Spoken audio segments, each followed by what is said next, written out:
Texas, November 1945. Rain hammered the tin roof of the women's barracks at Camp Swift, turning red Texas dirt into rivers of mud. Sergeant William Hayes stood outside the administrative building, collar turned up against the cold, watching a figure emerge from the downpour. She was thin, soaked through, her prisoner uniform clinging to her frame. When she stopped 3 feet away, water streaming down her face, her voice barely rose above the storm. "American, sir, I need to ask you something impossible." Her hands trembled, not from cold, from fear. "Pretend to be my husband." Before we dive into this extraordinary true story, take a moment to like this video and subscribe to the channel. Drop a comment telling us where you're watching from. Whether you're in Berlin or Boston, we want to hear from you. Your support helps us bring these forgotten stories back to life. The woman's name was Greta Richter. The Red Cross was coming tomorrow to verify prisoner records. She had written that she was married a lie told months ago to protect herself from something far worse than captivity. Now that lie was about to be exposed. And exposure, in the uncertain world of 1945, could mean transfer to a facility where protection wasn't guaranteed, where being a single woman meant being vulnerable. Hayes stood there, rain soaking through his uniform, facing a choice that would haunt him for decades. Help her maintain the lie, or follow regulations and watch her lose the only protection she had. In that moment, staring at her desperate face, he realized something that would change both their lives. Sometimes the most moral choice requires breaking the rules. Act 1. The weight of paper and protection. William Hayes hadn't expected his war to look like this. He was 34, from Ohio, a career Army man who'd imagined fighting overseas. Instead, a training accident had left him with a permanent limp, enough to keep him out of combat, not enough to discharge him. So while other men stormed beaches and liberated cities, Hayes processed paperwork at Camp Swift, a prisoner of war facility in Texas that held thousands of German soldiers and fewer than 40 women. He'd learned German out of necessity, night after night, studying vocabulary, picking up phrases from prisoners, until he could conduct conversations without interpreters. This skill made him valuable. Administrative liaison, the man who coordinated Red Cross inspections, who ensured Camp Swift demonstrated compliance with Geneva Convention standards.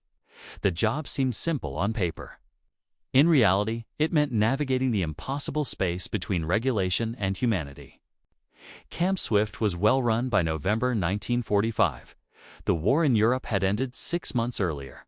Prisoners awaited repatriation, working in camp kitchens, translating documents, tending gardens. The male prisoners numbered in the thousands. The women were housed separately in a smaller compound surrounded by additional fencing, guarded by female personnel, segregated from the general population except during supervised work details. This separation wasn't just policy, it was survival. Everyone understood what could happen when power imbalances met desperation, when guards grew bored and prisoners had no recourse. The separation was meant to prevent problems before they started. But separation alone wasn't enough. Some women claimed additional protection, the designation of married, in their files. It's not official policy, but understood practice. Married women were presumed safer, less vulnerable, less likely to face unwanted attention. Greta Richter's file said she was married. Husband, Peter Hoffman, 3rd Panzer Division, missing since December 1943, presumed lost on the Eastern Front. It was a lie, and tomorrow the Red Cross might expose it. Hayes gestured her inside the administrative building. She followed, dripping water across the floor, accepting the towel he offered with shaking hands. He poured coffee from the pot that stayed permanently hot on the stove. She wrapped both hands around the cup, absorbing its warmth, and began to speak. Her story came slowly, carefully, in German that Hayes followed without difficulty. Peter Hoffman had been real. The engagement had been real. They'd planned to marry in spring 1940, before the war swallowed everything.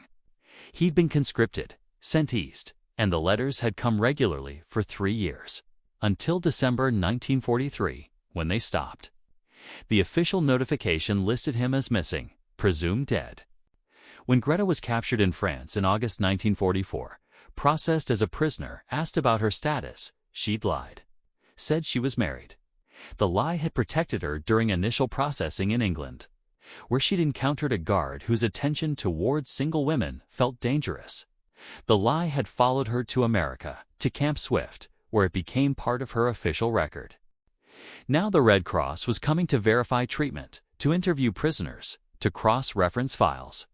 And if they discovered the marriage didn't exist, if they changed her status to single, she'd lose the protection that had kept her safe for 14 months. "What are you asking me to do?" Hayes asked, though he already knew. "If they question my status," Greta said quietly, "I need someone who can confirm the story. Someone in administration who can say they've verified the records, who can answer questions about Peter if asked." She met his eyes. "I need you to tell a lie that protects a truth that I'm safer claiming to be married. That this designation has prevented harm. That changing my status now would serve no purpose except to create danger where none exists." Hayes stood, walked to the window, watched rain blur the camp into gray shapes. He thought about regulations and reality, about the difference between following rules and doing right, about how war created situations that peacetime procedures couldn't adequately address. The lie was irregular. It violated verification protocols. If discovered, it could damage his career, possibly result in disciplinary action. But he also understood what was at stake. A bureaucratic status change could mean transfer to a less secure facility. Exposure to situations Camp Swift's careful administration had prevented. The protection of claiming marriage, even a marriage that was technically fiction, had kept her safe through 2 years of captivity. "If I agree," he said slowly, "there are conditions. This is one time only, for tomorrow's inspection only. After that, we find a better solution. Proper documentation or official protections or something that doesn't require me to lie to Red Cross inspectors." Relief flooded her face. "Yes, I understand. Just tomorrow. Just to get through the inspection." They spent the next hour reviewing details. Peter's unit, his last known location, the timeline of their engagement.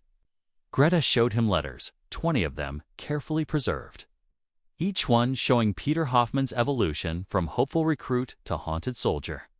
The final letter, dated December 1943, was brief and devastating. "The cold here is beyond description. I wonder if anyone back home understands what we're enduring. I miss you. I miss the person I was when I last saw you." Hayes memorized the details that would make the lie convincing. The 3rd Panzer Division, the Eastern Front, the letters that stopped in December 1943, the fiancé who disappeared into the vast machinery of war. When Greta left, Hayes sat alone in the office, listening to rain drum against the windows. He'd agreed to lie to protect someone, which was either profound compassion or serious misconduct, depending on which lens you applied. He pulled her file, made a note in his personal log, consulted with prisoner Richter regarding inspection procedures. Not technically a lie, but also not the whole truth. He was getting good at finding the space between complete honesty and necessary deception. Act 2.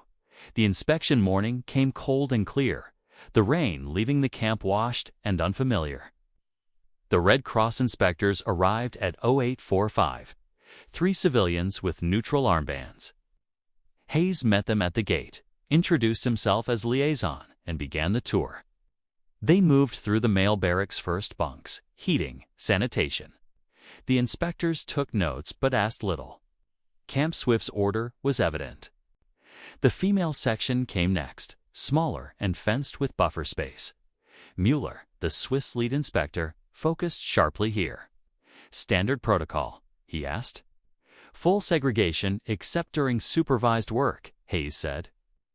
"Separate mess, recreation, and female guards. Interaction rules are strict and enforced." Inside the empty women's barracks, everything was clean and orderly.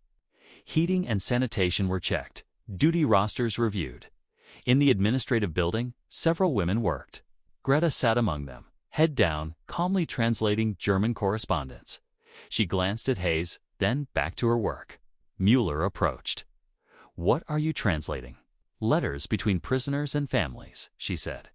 "Everything is reviewed for security, then sent to censorship." "How long have you done this?" "Since March. I try to be precise." The words matter. Satisfied, Mueller moved on. Hayes felt tension ease. Greta had given just enough, nothing more. After another hour inspecting facilities, medical stores, and meal service, the team began private prisoner interviews. Hayes stayed in the administrative building, paperwork open, ears tuned for trouble. At 13:45, Mueller returned. "Sergeant Hayes, questions about documentation." Hayes nodded. Mueller asked about differing treatment of female prisoners. Hayes explained protocols, Geneva requirements, and segregation policies. Then came the expected question. "Marital status affects housing. It's recorded, but assignments depend on availability and work needs," Hayes said. "Family visitation isn't relevant for overseas prisoners." And verification. "We rely on prisoner statements and whatever documents exist. Missing paperwork is common. We flag inconsistencies. Any questionable cases? None I've encountered." Finally, we interviewed Greta Richter. Her file lists her as married, but her husband's been missing since 1943. Should she be marked widowed? Hayes answered smoothly. "Not without confirmed death. Many missing soldiers reappear. Changing status prematurely creates problems." "Sensible," Mueller said. The inspection wrapped at 1600. Mueller reported full compliance.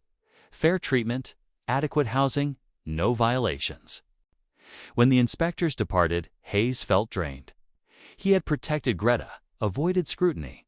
Yet the necessary deception sat heavily in his chest. A weight success couldn't lift. Act 3. The truth behind the lie. Greta appeared at Hayes's office near sunset. "The inspection is over. My status didn't change. Because of what you risked." "I'm glad," Hayes said. "But the lie won't hold forever. There will be more questions, I know." She hesitated. "I need to tell you why this matters." She explained that before Camp Swift, she'd been held in England, where a guard targeted single women with offers of protection. Fearing him, she'd claimed marriage on impulse. The lie saved her. He lost interest. She kept it through her transfer to America because it had once kept her safe. Hayes understood this wasn't bureaucracy but survival. Over the following months, they built real documentation using Peter's letters and affidavits. Working together brought them into steady, then friendly contact. Greta spoke of pre-war Hamburg, her parents' quiet resistance, her brother's disappearance.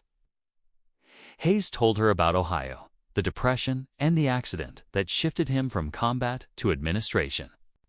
In February 1946, orders came. Female prisoners would be repatriated. Greta requested a final private talk. "Peter Hoffman was real," she said, "but our engagement was mostly protection, a shield after my brother vanished." "Why tell me?" "'Cause you were honest with me." Hayes looked out at the camp lights. "It doesn't change anything. You needed protection. I helped. That was the right thing." Resolution: What remains, March 15, 1946. The female prisoners left Camp Swift on trucks heading to the train station. Hayes watched them board with their few belongings, women, small and uncertain, heading toward a shattered homeland. Greta was the last. She paused, glanced back at the camp that, for 9 months, had been gentler than freedom in wartime Germany. Her eyes found Hayes. One silent nod. Then she climbed aboard and was gone. 18 months later, in autumn 1947, a letter arrived from Hamburg. Greta wrote about returning to a ruined city, finding surviving relatives, and securing work with the occupation administration, using English she'd practiced at Camp Swift. Then came the unexpected. In July 1946, a thin, wounded man with a cane appeared at the displaced person's office. She recognized him from old photographs. Peter Hoffman had survived, captured by the Soviets in 1943 and lost in Siberia for years.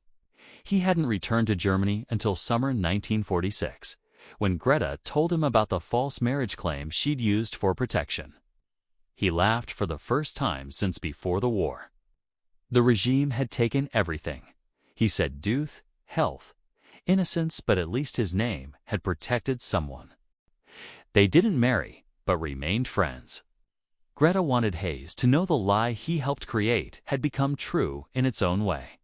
The documentation now stood as historical record of a bond that had existed even when the marriage hadn't. "Thank you for your kindness," she wrote. Sometimes lies serve truth better than honesty. Hayes read the letter 3 times and filed it with the one Peter had written earlier. Together, they told a story about survival and the protective lies war required.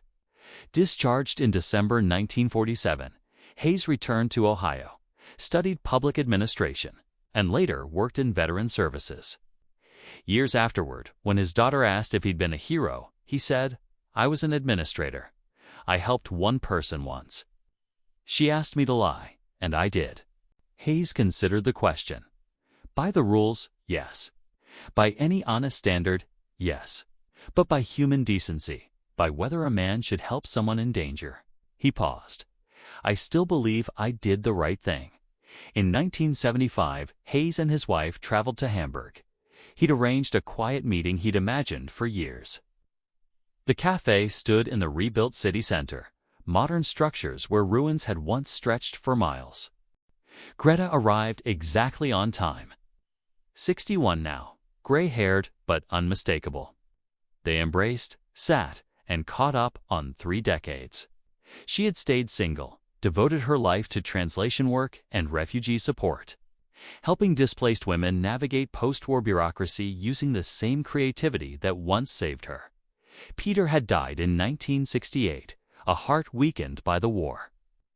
"He asked me to thank you," she said, "for protecting him even after death, for giving his name meaning when the regime tried to erase it." They talked until closing. Their farewell felt like closure, not loss. Walking back through Hamburg's clean streets, Hayes's wife asked, "Do you regret it?" "The lie?" "No," he answered. "I regret that such lies were needed. That women needed false marriages to survive. That war made truth negotiable. But helping someone desperate. That I never regretted." That night, he wrote a final journal entry. "We are judged not by rules, but by mercy when rules clash with conscience." In November 1945, I chose mercy. I would again. The story of Greta Richter and William Hayes echoes thousands of wartime moments when people bent rules to serve justice.